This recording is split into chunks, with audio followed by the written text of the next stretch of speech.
Pleasant morning, children. Happy to see you all again. Today we are going to recall the important points in chapter 7, Getting to Know Plants. Plants are different types. You can observe different types of plants in our surroundings. So one plant is tall and another plant it is short. So this is different types of plant. Plants are categorized as herbs, shrubs and trees.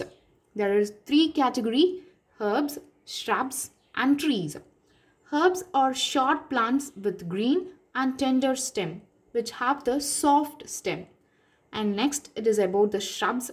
The stem of the shrub shows branching near the base of the stem. So the branches are near to the stem. The trees are tall with hard, thick brown stem. So in the trees, they are very tall and the stem portion it is hard, thick and it is brown in color. And next category, it is creepers and climbers or the plants with weak stem. So they cannot able to grow in upright. The function of the stem is to conduct water and minerals and send to other parts of the plants.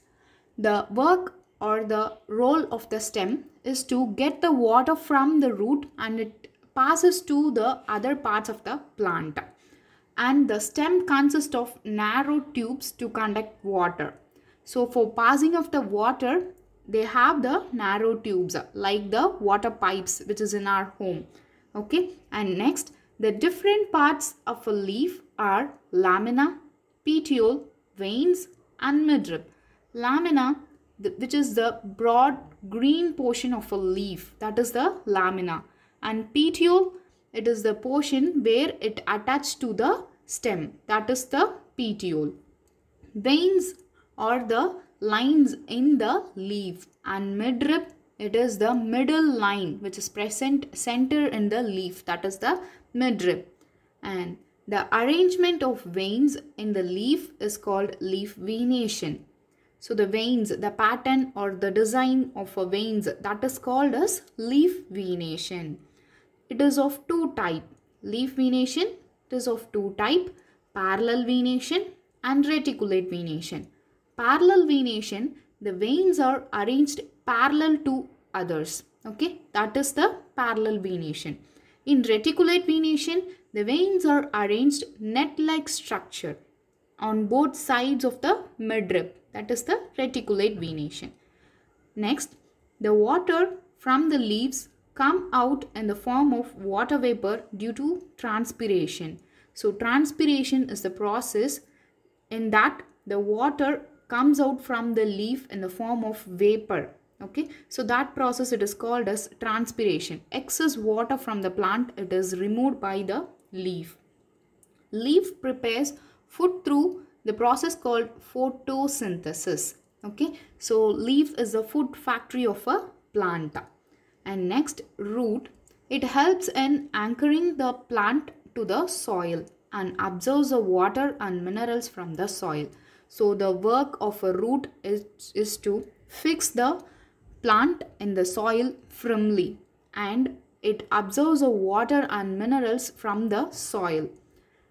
Roots are of two types. It is taproot and fibrous root. In taproot, you can observe the primary root, the main branch, and the lateral roots arise from the primary root. In fibrous root, all the roots are similar and it looks like a bush.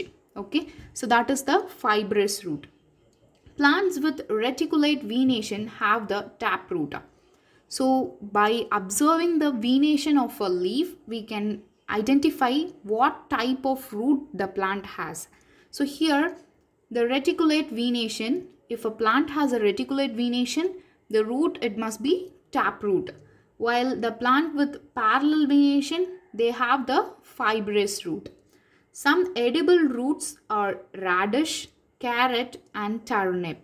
So which we can consume, the root portion which we can consume, that is the edible roots. Next, the different parts of flower are sepal, petal, stamen, pistil. So now we are going to discuss about the flower.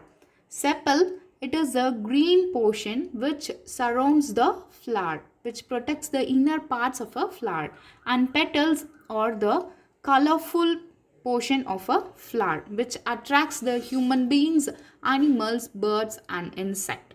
And stamen, which is the male reproductive part of a flower, and pistil, it is the female reproductive part. Flower, it is a reproductive part of a plant. Stamen consists of anther and filament. So these are the two parts in the male reproductive part. And pistil is made up of style, stigma and ovary. Ovary consists of ovules, which is a bead-like structure. Okay. Thank you, children.